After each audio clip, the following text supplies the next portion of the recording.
Welcome to the Gem Series, powered by Rocket Level. On this podcast, we empower entrepreneurs to succeed by setting big goals, executing like a pro, and having a fearless mindset. The Gem Series is all about investing in yourself.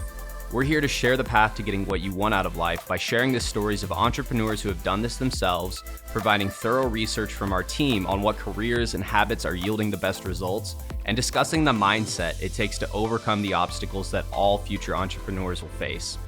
Investing in yourself starts with putting in the work every single day, and this podcast is here to help you do exactly that. My name is Blake Chapman. I'm the Vice President of the Ambassador Program here at Rocket Level, and I am thrilled to be your host for the Gem Series.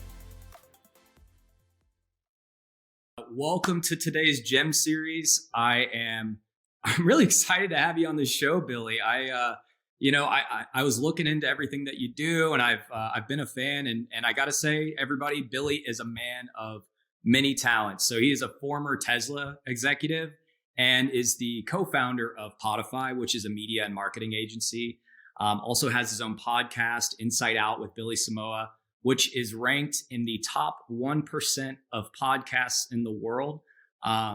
Billy, I'm going to be asking for all your secrets on this podcast. He's also an expert researcher known for some of his most thought-provoking questions and the ability to empower leaders and high performers. At a quick scan, I just was looking through some of the people that you've talked to, and you're talking to some of the biggest thought leaders in the world. And what I loved is that when I listened to it, you're having really great conversations with them. So I'm super excited to have you today, Billy. Welcome to the show, man. Thanks for having me. Excited to jump in and looking forward to our conversation. This is the highlight of my day. So thanks, Blake.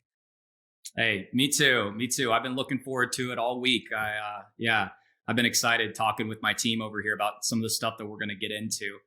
For those that don't know you, Billy, would you mind sharing with the audience just a little bit about yourself to give anybody some context?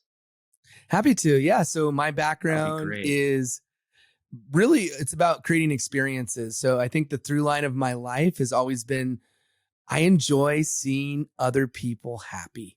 And it started, I think, when I was in elementary school, and I would put together these big elaborate projects that were 60, 70 pages long. I wanted to make my teacher happy. But what ended up happening is in high school, I did a school project, and that school project was a video assignment. This is back in the days, I'm dating myself, where you actually had like VHS. Mm-hmm. And so I created this project, and I didn't know it at the time, but that was going to be the precursor to my love of doing things creative. So out of that, I ended up going to film school. I made a movie in my 20s. The movie did really, really well from a general standpoint of getting it out there to the people who were interested in that type of movie. And it won some awards and got picked up for distribution. And I quickly realized, though, making movies, especially independent movies, isn't necessarily going to pay the bills. It can, but it usually doesn't. So I found myself in corporate life.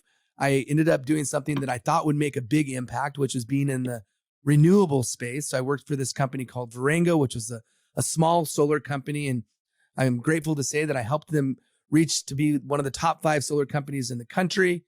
That led me to a role at Solar City. And at Solar City, I had the opportunity to work at the biggest solar company in the country. I was the head of leadership development. I ran a TV show called Solar City TV. And then for those who know, Solar City was bought by Tesla. And so I got a chance to work for Tesla. So it was sort of a pinch me moment. I actually created the onboarding program for any new hire that starts at Tesla, which we called Launch. And then that gave me the opportunity to then take a new role where I was the head of global sales training. So any person that talks to somebody at Tesla, my team taught them how to do that. And so I was one layer removed from Elon Musk. They say it's kind of close to the sun, which it was. And I realized that I ultimately wanted to do my own thing, which led me to my current path. When I left Tesla, I started my own podcast. You mentioned Inside Out. I realized it's a lot of work to create a show. So I built my own team. And then I said, you know what? I have my team, but other people need a team. And so I created Podify, which we produce podcasts. We help people market their content. We help people monetize their content. It's really like the world we live in today It's the attention economy. So how do we get people's attention? And then how do we convert that attention into something that could be a revenue generator? So that's my story, man.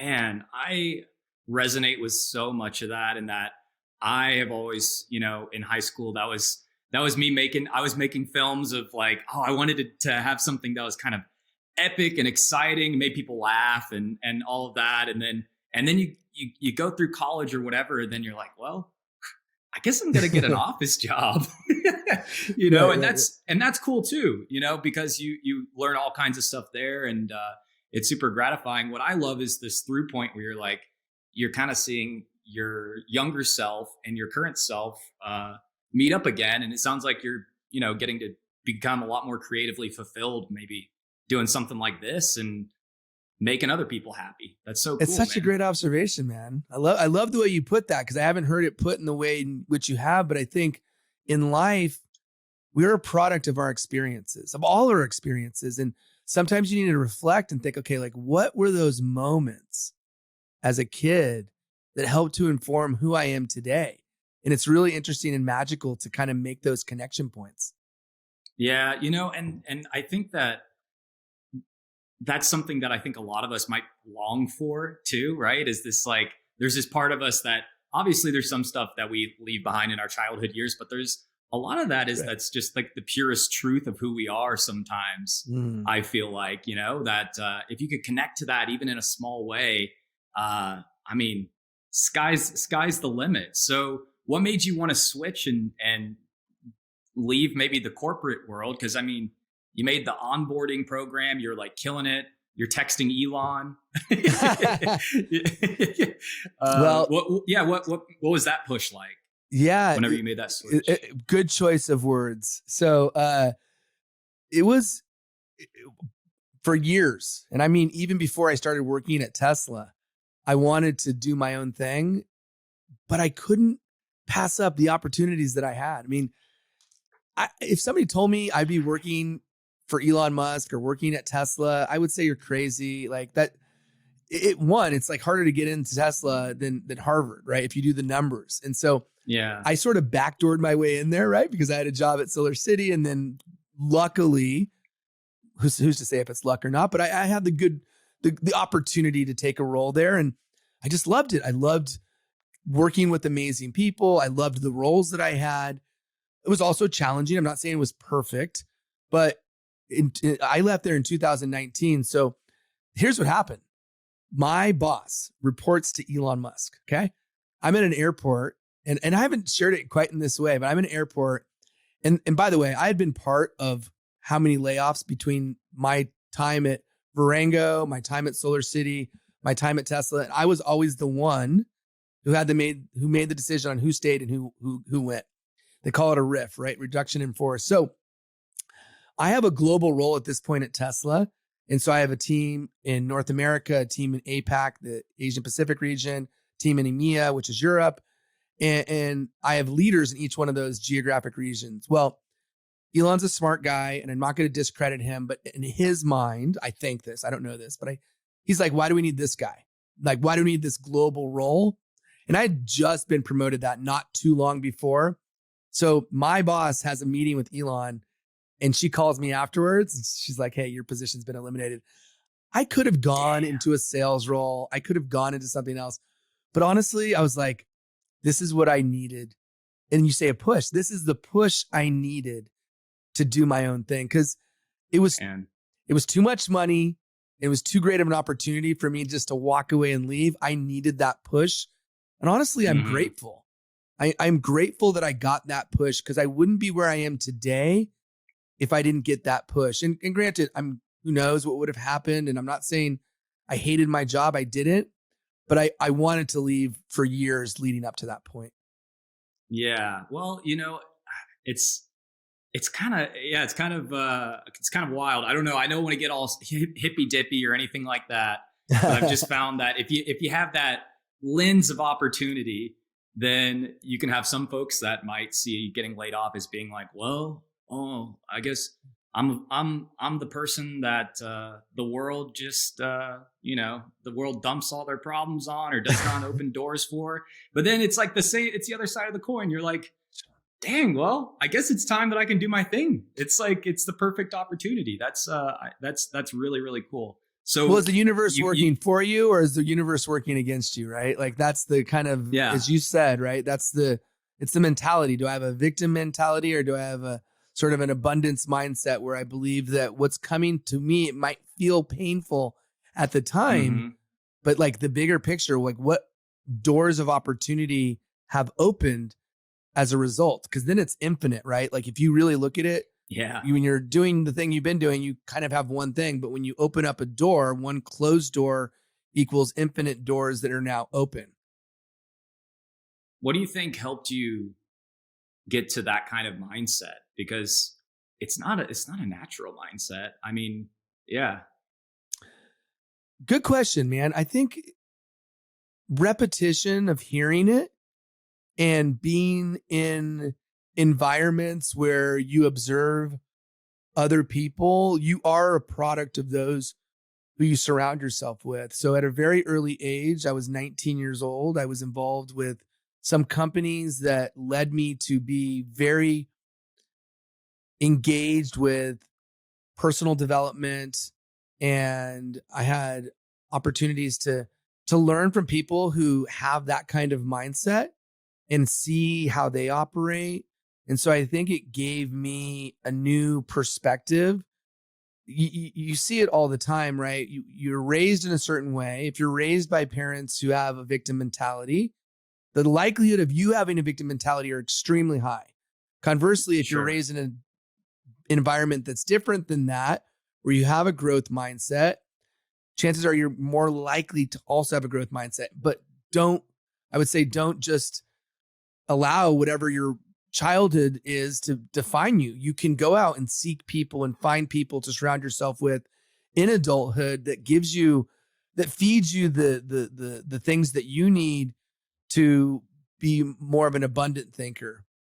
Yeah, no, I think that's great advice too, because I can't tell you how many times I've been seeing a lot of people that I love following that are always sharing and saying, hey, it's so important to like go out and seek the education that you want for yourself and seek the company that you want for yourself. We were even talking off camera about you just went to the Summit of Greatness. And I mean, yeah, what do you think is like the biggest benefit of doing things like that? Because I know there's a lot of people who are like, they get a little nervous about spending the money on resources or anything like that. But it's kind of like, it seems like the biggest investment you can probably make in yourself, to me, you know? 100%. So three things for an event like that, or others, that event specifically, Summit of Greatness or others. The first thing is you put yourself in an environment to win. You surround yourself with other winners, other people who are doing things. And it's almost like an osmosis type of effect. You're around people who believe in unlimited abilities. They just have this zest for living and what you can do with your life, with the moments that you have, that's unshakable. And when you're around those type of people, it can't help but to rub off. So that's the first thing. The second thing is when you're in an environment where people are sharing things that matter, it may not be new information, but you may need to hear it at that moment. So learning is great, but actually relearning is even better, because when you hear something over and over again, there's a much greater likelihood you're going to embrace it. You hear something one time, you may say, that's a good idea, but you forget it. And that's the challenge with our brains are so amazing, but they're not a steel trap. We kind of have a recency type of thing where we remember the most recent things that we've heard, and the things that we heard a while ago, we start to forget. So I think that's the second point. And the third point is it's a charge. It gives your battery fuel. And what I mean by that is when you go to an event that electrifies you, it fills your tank, and momentum builds upon momentum. And when you leave an event like that, you're already giving yourself a push. It's like a snowball. Why does a snowball grow? Because it's getting more and more momentum and it's picking up the accumulation of snow along the way. And it's all of a sudden, it's a big boulder of snow. What you get when you go to an event like this is this incredible charge of momentum that can help to catapult you in the direction you want to go. Now, the caveat there is making sure that you're guiding that direction so that you're not going off course and that you're going in the right direction. No, absolutely. I could not agree more with that. It's funny you talk about the just how important it is to like go to things that actually remind us of what somebody's trying to teach us. Cause I actually looked it up the other day because I was like, I wonder what the stats on that are. And it's, you only retain about 10%. It's about 10%. And then 90% goes God knows where. The inverse of that is if you teach, you actually have the ability to absorb 90% of it. So what's cool is Amazing. Like, but it's like that whole thing, right? You have to learn before you can teach. And it's funny. I just have been thinking about that quite a bit recently. So I love the way you put it. And I feel like if people aren't putting time and effort into either attending something like this or finding people that are a few steps ahead of them and like holding on to them and being like, show me what you got, then you're probably, you're missing out and you're doing yourself a disservice, you know? But I love the way you put that. And part of the reason why I wanted to ask you about that is because a lot of our audience are people that are in a position where they are either in a job that they're like, yeah, this is fine, but I kind of want to do my own thing. There are people that want to become entrepreneurs and live like you live, like do something like what you're doing, you know? So it's super insightful whenever we can hear about some of these different things. So rewinding a little bit here, you are like, okay, I've got this amazing idea for my podcast and Podify. Were there any like fears at all in that moment? Like what was some of the stuff that you had to battle with in your own head when you were making that leap, if there was any, you know? No, I'd say when you reflect, I think you learn more about what the fear was. I think sometimes in the moment you don't necessarily acknowledge or take into account because you go, I think, more based on a subconscious or more of a primal type of vibe. By the way, before I forget, just to tap in on the memory piece, and I'll get back to fear. Please. I just did an episode for a new show that I'm launching called Relearning, I don't even know the title, called Relearned. But the topic, well, that's how new it is. The topic is memory, right? This first one of the episodes is about relearning how we remember things. And what's interesting about how we remember things is most of the memories are there. They don't decay or go away, but it's the pathway to get to those memories that we need to work on. So if we have some emotional connection to something, so if we're teaching something, we'll probably have more of an emotional connection. Or if it was a traumatic event, like we remember traumatic events because they're highly emotionally charged. Sure. The other thing that was really interesting is people say repetition is the mother of learning, and it is. However, it's not just repetition by itself. What you want to do is break up the repetition with different things because you want it to be a little bit more difficult to create the neural pathway.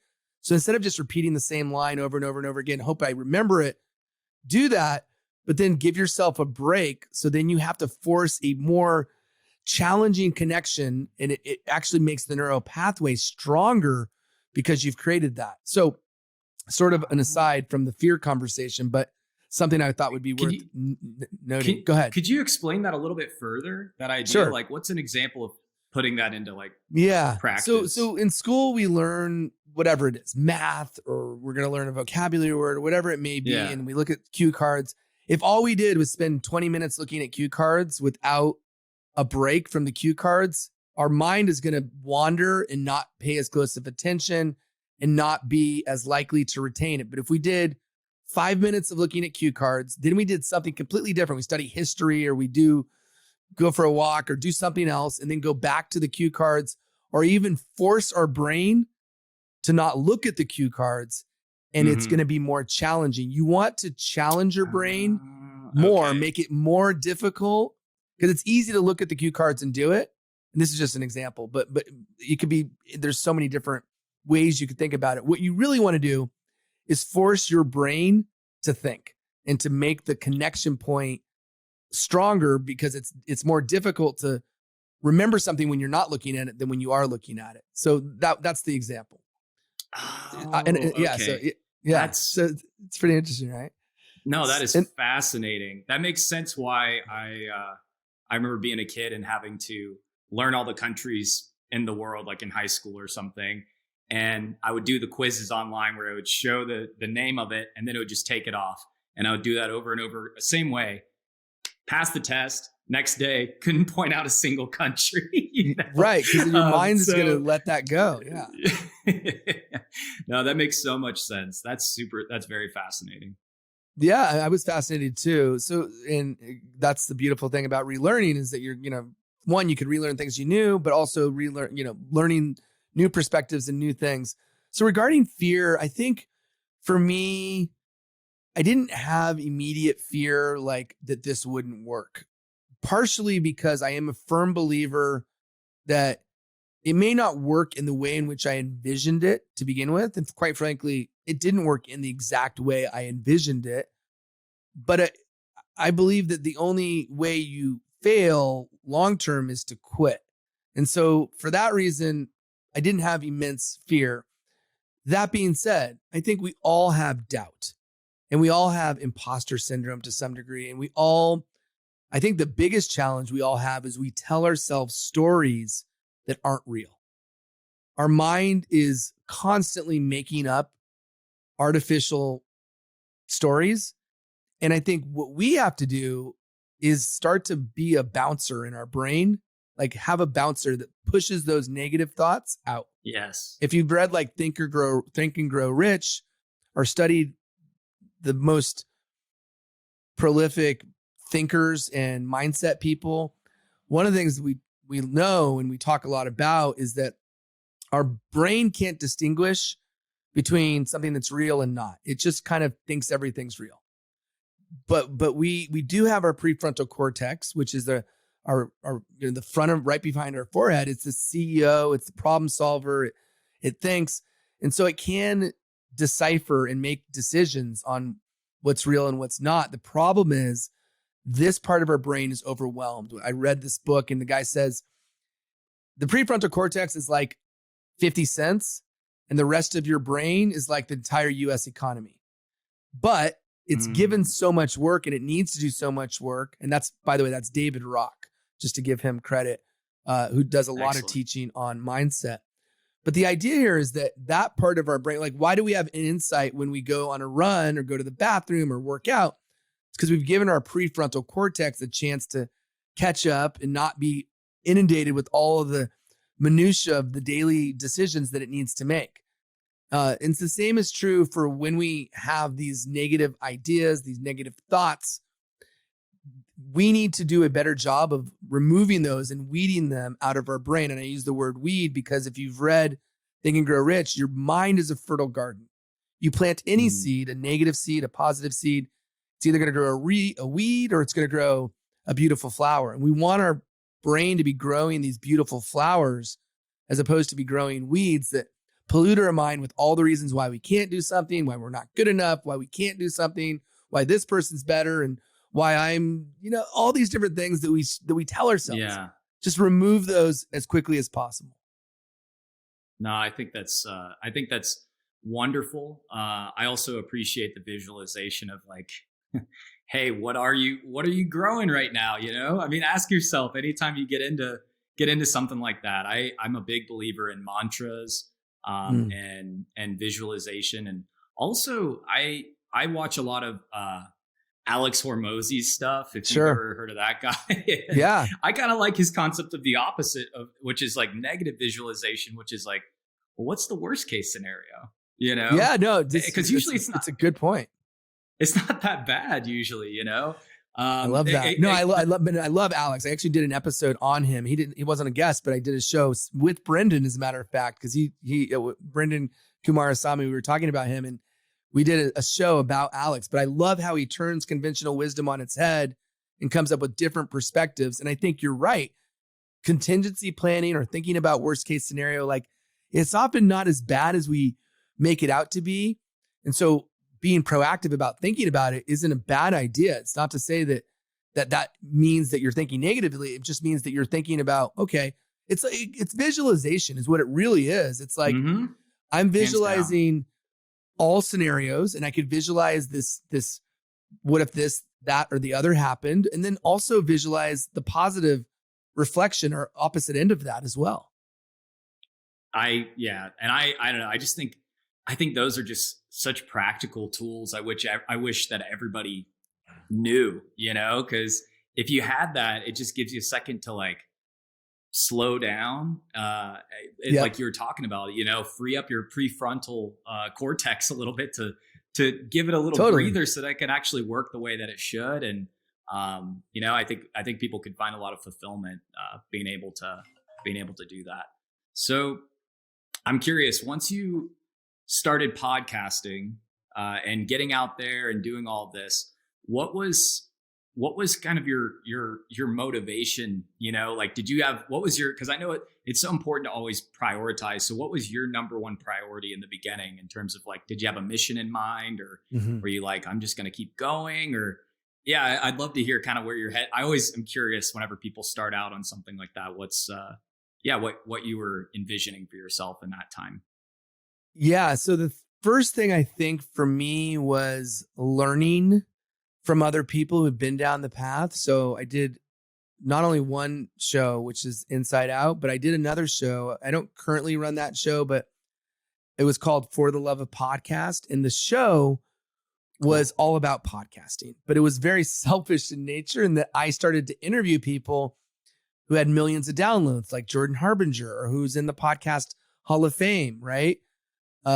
Several people in the Podcast Hall of Fame, and just basically asking them, how do they do it? What were the challenges? What were the success points? And like, what I felt what that would do is shorten the timeline it took for me to understand the business, the industry, the art of doing a show. So I think that was one of the original things that I thought a lot about. And then the other thing I thought about was, how do I take a show and look for ways to monetize the show and build a business around it? And so for me, you know, obviously I need this to be something that can be a long-term proposition, because I'm never going to stop podcasting. That I know.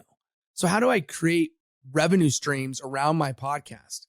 And so the clearest and easiest way for me to do that became Podify.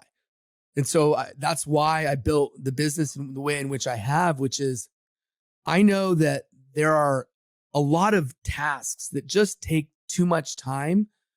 Video editing takes time, audio editing takes time, writing takes time, web development takes time, booking people on shows takes time. Each of those things are things that I can give time, that I give back to people who are creating content. So looking at it from a lens of, there's the production side, there's the marketing side, and there's the monetization side. So for me, the vision that I have is, I want, and this is what we've already created, I want to offer a solution that gives people the comfort and the security and the trust to have outstanding content created, to take that content and to market it on social and other platforms, on their website and other ways to get it out there. And then how do you convert that content into actual money through courses or consulting or speaking or business growth, or any of the things that can happen as a result of this content getting more traction? So those are the two immediate things that I focused on when I started my show. Cool. Yeah. And I think that's such a good business model, in that, I mean, basically you're like, hey, I figured this stuff out. You know, I did it for myself. I created this, I'm going to make a podcast that's thriving. And, that I've actually been able to monetize. And what I've done for you is, instead of you having to go figure this whole thing out for yourself, I can actually kind of, fast track it. I mean, I drink my own Kool-Aid over here. I can't think of a better testimonial than that, that's really, really incredible. That's kind of what we do over here at Rocket Level too. We're like, hey, we're a digital marketing place. We take care of all of our own stuff, and we've built out the playbook so that anybody else that wants to do something, we can just say, yeah, we'll do for you what we're doing for ourselves, Love it, man. That's really cool. And by the way, you kind of touched on that first part. I'll let you in on a secret. That's kind of what I'm going to do with you today a little bit. Cause I love your podcast so much. I think they're so engaging. What were some kind of commonalities that you found with other really successful podcasters? Did you notice any kind of like strategies or ways to create a more engaging content or anything like that? Yep. Great question. So I'd say the first thing is, how do you create it factor that can be shared? And what I mean by that is, think of like a producer, right? A TV or film producer. What do they do when they pitch a project? They think of ways to describe it in a sentence, like a log line. And 22% of podcasts are shared with other people, but they're only going to be shared if people can share it in a single sentence. So if you think about it, like everybody loves s'mores, right? You got marshmallows, you got graham crackers, you got chocolate. Individually, they're good, but you put them together, you got a s'mores, man. This is the life, right? You got s'mores. Yeah. And when you package something that you can combine, meaning like maybe it's two different niches, or maybe it is, go back to the movie analogy, it's Top Gun meets, and I'm dating myself by saying Top Gun meets The Goonies, right? These are two old movies, but like, point being is, you take two things, you put them together, and you're able to describe what that is.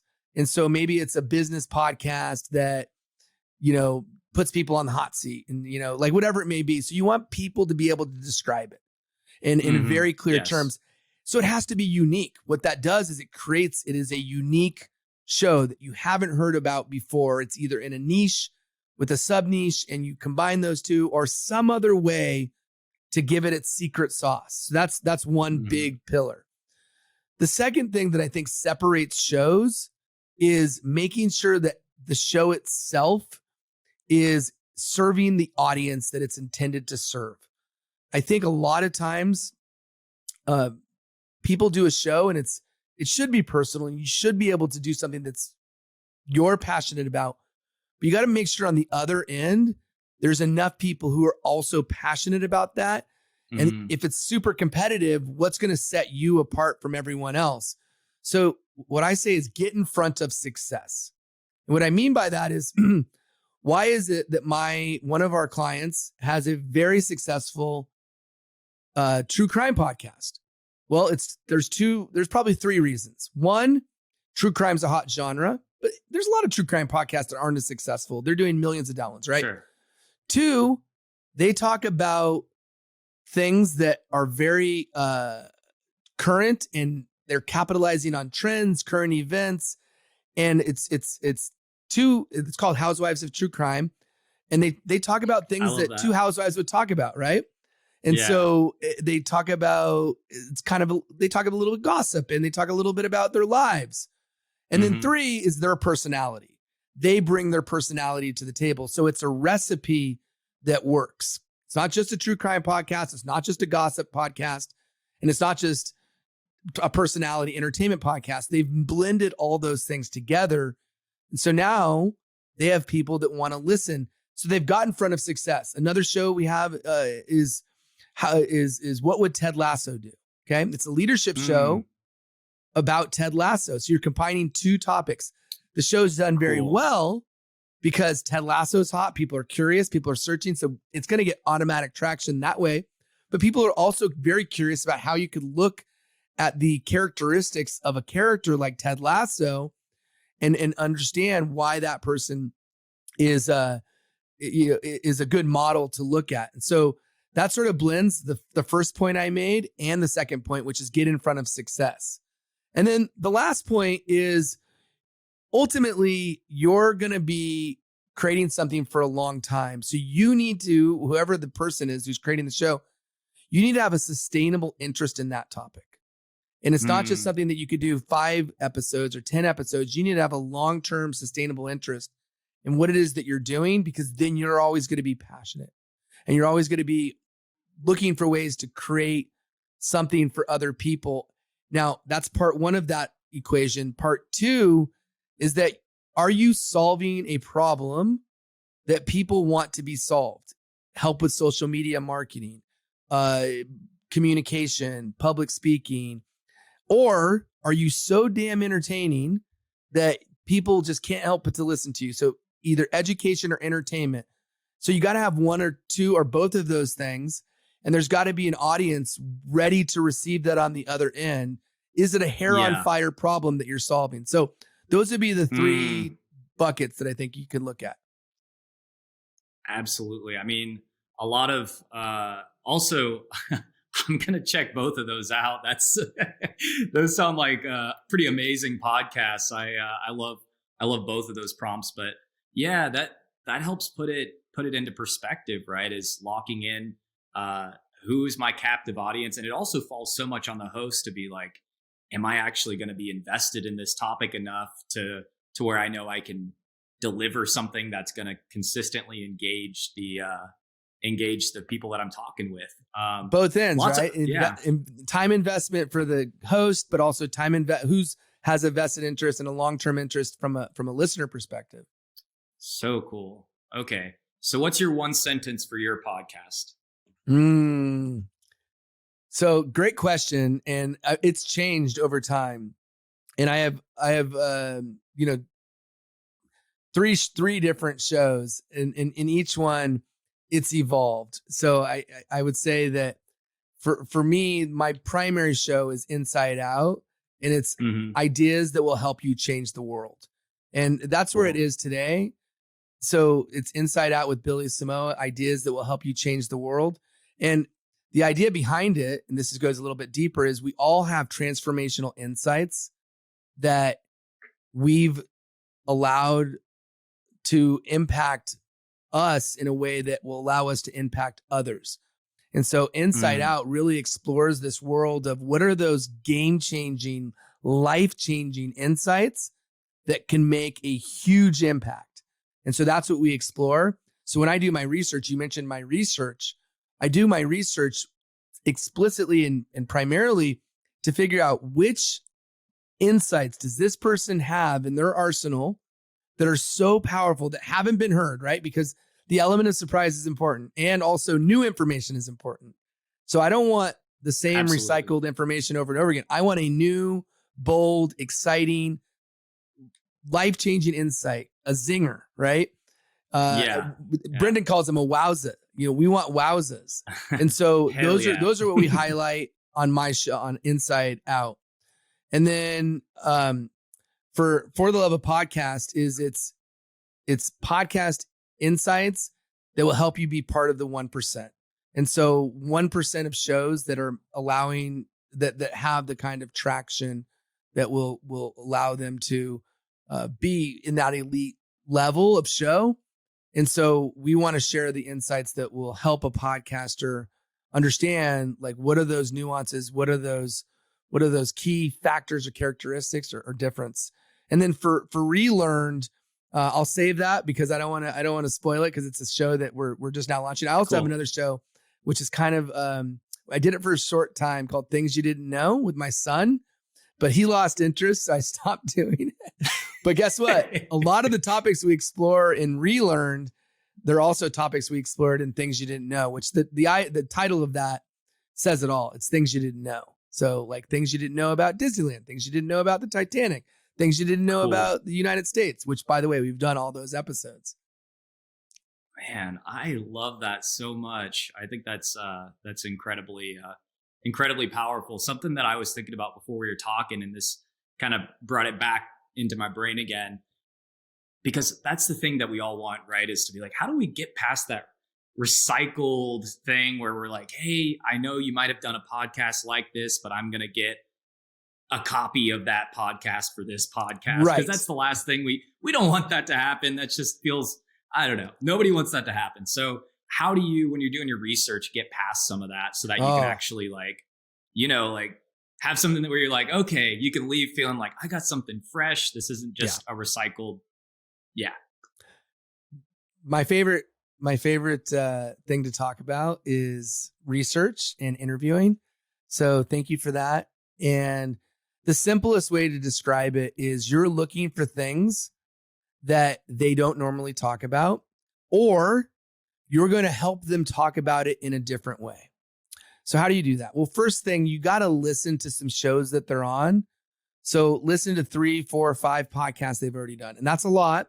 But the beautiful thing is you could listen in fast motion. At least I think, I don't know if I've trained my ear to listen because my wife thinks I'm crazy. She's like, how do you listen to that? How do you understand that? Yeah, they're talking fast, but I'm alert and I'm listening and I'm not doing anything else. I'm just listening, but I'm listening at like 2x, maybe 2.5x, depending on that person's speech pattern.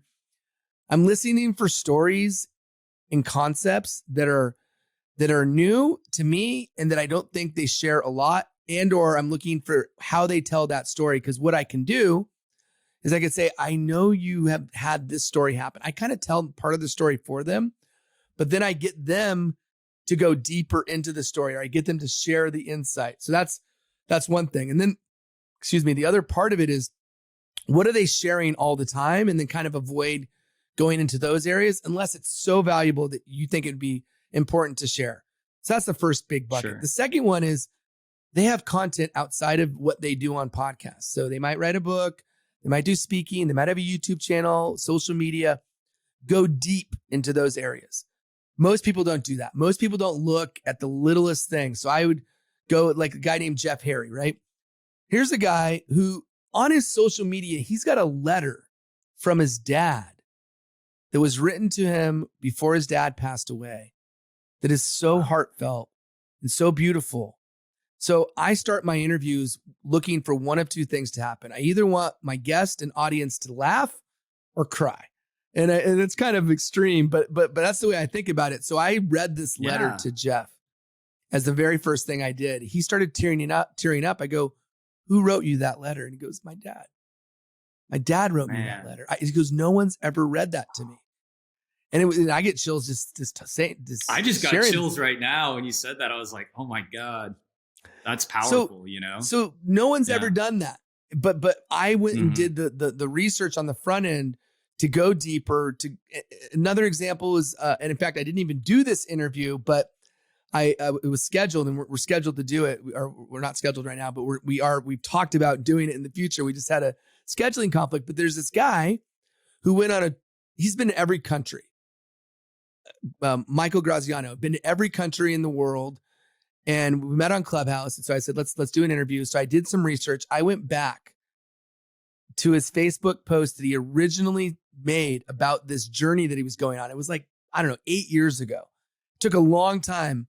But my first question for him was going to be surrounding this post and reading him this post, because it's been 8 years since he's written this sort of thing that he wants to do. So those are some like very emotional things. But then funny, I interview a guy who's from the area in the world where Pez was invented. So I start off, I go, do you mind if I have some Pez? And he starts cracking up because no one's ever talked about this. So setting the tone early. So start strong, end strong. How do you end strong? So you want to either tie up what's been said, or you want to bring in something very emotional or some sort of fact or key point or insight that's really going to tie everything together. And so when you do that deep research, yes, you got to read the book. Yes, you listen to their podcast, but where do you find those jewels, those gems, right? For your show that aren't typically explored, you do it by going past the surface level. Wow. Okay. No, that makes so much sense too. I love that. Also, I think it allows you to probably tap into more of like just a human connection with the person whenever you can show them like, hey, look, I know you're born in the same place where Pez come from. And like, I want to kind of surprise you. And no, also I love that it goes back to what you said at the very beginning of the podcast of like, you're still making people happy, you know? Yes. You're like, just like the teacher that you wrote you made the 60, 70 page project.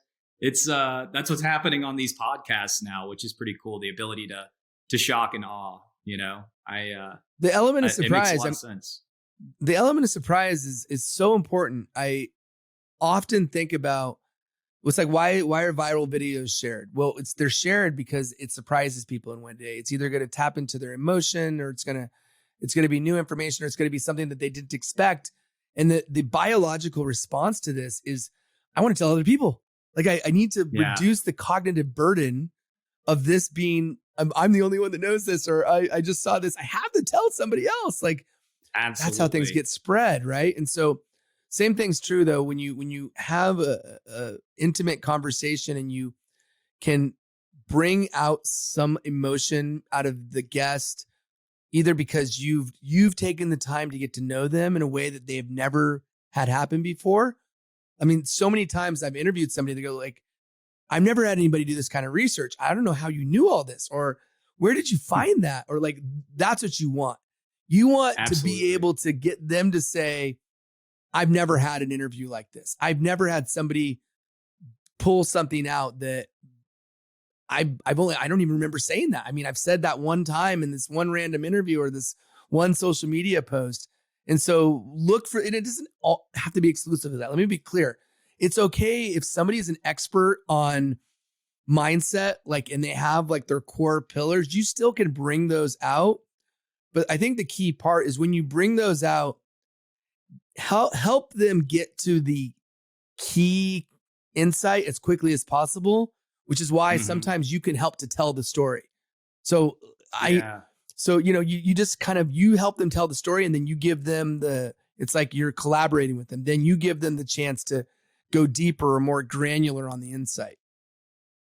So much of this, because I do sales as well. That's a big part of what I do, and I can tell. I feel like your sales team, if they were selling solar, I'm like, they were probably just doing amazing out there with their discovery skills. Were you just helping them out left and right with uncovering all that back in the day when you were doing that? Well, sales is about discovery, right? Being a good salesperson means understanding. And so I relate a lot of my sales process and of approach, funny enough, to me waiting tables, working in a restaurant. Why is that? Well, because a great waiter, a great server understands what that person needs even before maybe they know. They ask the questions in the front, and they're able to over deliver on what was promised. They're able to own up to when they've made a mistake.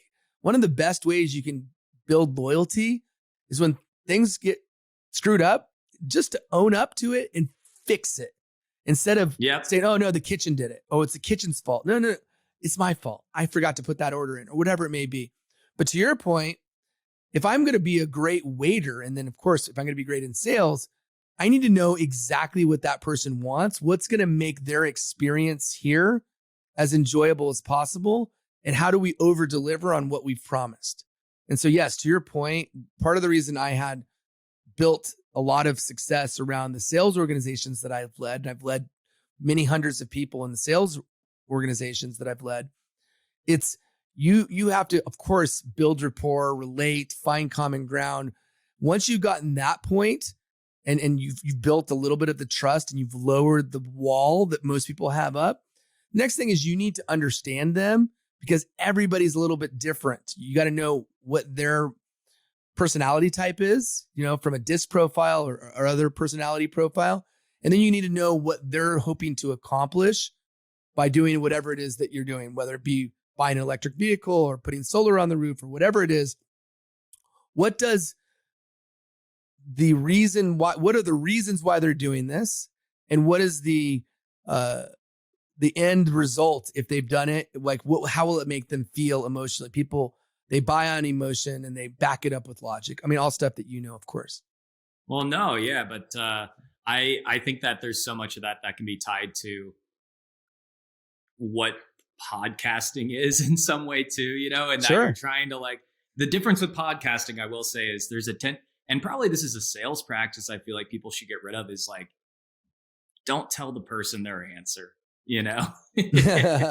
right? Like I noticed that's something that people, it's something I did when on my first few podcasts, I was like, yeah. And didn't you kind of feel like it was like this and that and the other? And I'm like listening back and I'm like, Blake, just let it breathe, and talk a little more organically. I don't know. It's kind of funny. Don't steal their thunder. Yeah, totally, man. You want to make them the hero. You can take the parts that aren't as exciting, but the punchline, that's for the guest. 100%. Man, I really appreciate you taking the time to do this podcast. This has been so insightful. I know our audience is going to love this. There's so many people that are wanting to even just start their own podcast. So tell me, what is the mission that you're on right now? That's what I always like to know. What's your biggest mission that you're focused on right now? And then I have a couple little sneaky questions that I'm going to get. Oh, love it. I'm ready for the sneaky ones. So for me, we are always looking for people who are committed to creating great content. So if you're somebody that is looking to up level your current content or launch a new podcast, or you want to take whatever you're doing currently to the next level, we want to talk to you. So we are currently identifying people that we want to partner with, because that's what we treat it. We treat it as a partnership. It's not something that we want. We don't want somebody that's kind of trying to do the bare minimum and is not fully committed, because ultimately these are long-term sports and content's not going away. And for people who take it seriously, whether you're a business owner, you're an entrepreneur, you're a consultant, a coach, if you're an executive, but you want to make your personal brand a cornerstone or a pillar of who you are, we want to help you do it. So that's one big bucket. And then the other one is we are creating a lot of education-based content, both in podcasting and how to create and things of that nature. So just be on the lookout for that. If anybody wants to find me, you go to my LinkedIn, just type in Billy Samoa. I was born on the island of Samoa. So that's why my middle name is Samoa. And just find me there, connect. Let me know that you heard me speaking to Blake, and that way I could say thanks to Blake for allowing me to share the stage and the platform here. And then obviously you could go to podify.com, learn more about what we offer, and you could feel free to schedule a strategy session with me there. I'd love to help you wherever you're at in your journey. We're able to support and help you go to the next level. Amazing. All right. And the one thing I always like to ask, and anybody in any profession that they're in, what is one myth that if you're like, I wish I could dispel this as a truth from people's minds, what is one myth about, I guess, let's say podcasting, that you would want to dispel if you were able to get that across to anybody? Well, I think generally speaking, there is no podcast police. So I think one myth is that there's defined wisdom that is universal. And so defined wisdom can have a lot of faces. It could be that you have to niche down, or it could be that you have to even do some of the things that I've said. You don't. You got to do what's right for you in your personal journey. And I would say, yes, there is best practices and ideas and ways in which you could do things, but don't let that limit you. And the other piece, I think we fundamentally want to look good. And so when we want to look good, the perfectionist in a lot of us, maybe not all of us, but in a lot of us, puts what we do in a pace that is not necessary. I'm a big believer in speed to implementation matters. And so think in terms of versions. Version 1 is not going to be as good as version 2, but version 2 won't be version 2 unless you put out version 1. And so version 3, 4, and 5 will be better than version 1 or 2. So if you wait so long that you're wanting to be perfect, you're wanting it to be version 10, you're missing all the incremental feedback. You're missing all the nuance and ways in which you can improve. And you slow down the trajectory of what you can have to get to where you want to go. And so myths, I think generally speaking, are you have to do it a certain way because people tell you to, and also thinking that you need to wait to put something out till it's too perfect.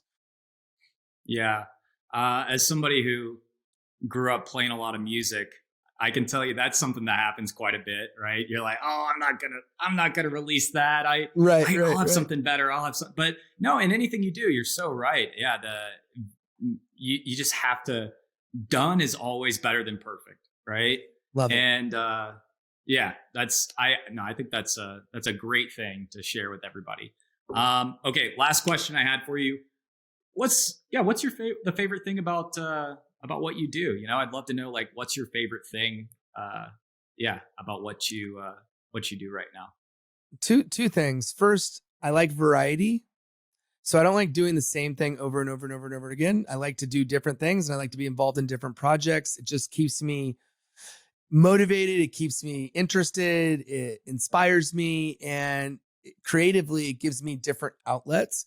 So I love the fact that we have shows in the mental health space, shows in the relationship space, shows in the executive space, recruiting, medical technology, entertainment, true crime. Like, that's exciting. The other thing that's exciting is we live in a world where, for the first time ever, anyone can actually change the world because of them. Like, think about that. 100 years ago, very few people could impact other people just because of the virtue of information cannot be transferred quickly. So yeah, of course, there's going to be influential people who write books or who are in politics or who do certain things that it can spread. But the volume, like, we've gone from a few hundred content creators or maybe a few thousand content creators, let's say arguably 10,000 content creators, and Brendan Kane talks about this, to now there's 4 billion content creators, literally. Yeah. So and that's a little bit daunting, but imagine the possibilities. Imagine the influence you could have. You can actually impact thousands of people's lives by putting out one single post. So that proposition and the time we're living in, I mean, mind blowing. It's absolutely mind blowing. Absolutely. And we all have a responsibility to take advantage, and everybody's different. Like, I shouldn't say responsibility. We all have the opportunity to take advantage of this incredible, incredible time that we're living in. And that's exciting. I couldn't agree more. I mean, that is the big shift. You're absolutely right. Man, Billy, thanks again, man. It was great to meet you. I love getting to learn a little bit more about everything that you do and your story.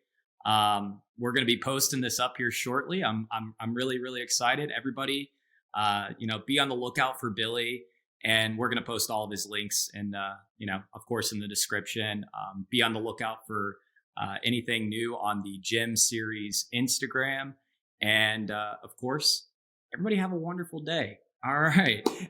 Everybody have a great day. And I hope everybody is thriving, doing well. And until next time, this was the Gem Series.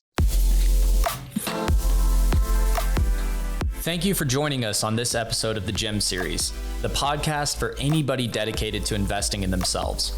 If you'd like to see the resources mentioned in this episode, learn more about what we are up to at Rocket Level, or come over and join our team, just click on the links below. Until next time, this is Blake Chapman, and remember to be awesome and do awesome things.